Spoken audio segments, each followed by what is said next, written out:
তারেক রহমান যখন নাহিদ ইসলামের বাসায় গিয়েছিল তখন নাহিদ ইসলাম একটা ফ্রেমে বাঁধানো চিঠি দিয়েছিল তারেক রহমানকে।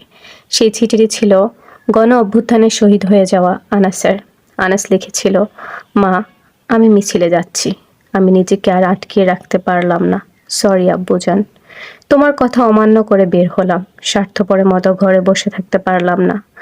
আমাদের ভাইরা আমাদের ভবিষ্যৎ প্রজন্মের জন্য কাফনের কাপড় মাথায় বেঁধে রাজপথে নেমে সংগ্রাম করে যাচ্ছে, অকাতরে নিজেদের জীবন বিসর্জন দিচ্ছে। একটি প্রতিবন্ধী কিশোর, 7 বছরের বাচ্চা, ল্যাংড়া মানুষ যদি সংগ্রামে নামতে পারে, তাহলে আমি কেন বসে থাকবো ঘরে? একদিন তো মরতে হবেই। তাই মৃত্যুর ভয় করে স্বার্থপরের মতো ঘরে বসে না থেকে সংগ্রামে নেমে গুলি খেয়ে বীরের মতো মৃত্যু অধিক শ্রেষ্ঠ। যে অন্যের জন্য নিজের জীবনকে বিলিয়ে দেয় সেই প্রকৃত মানুষ। আমি যদি বেঁচে না ফিরি তবে কষ্ট না পেয়ে গর্বিত হইও। জীবনের প্রতিটি ভুলের জন্য ক্ষমা চাই, আনাস।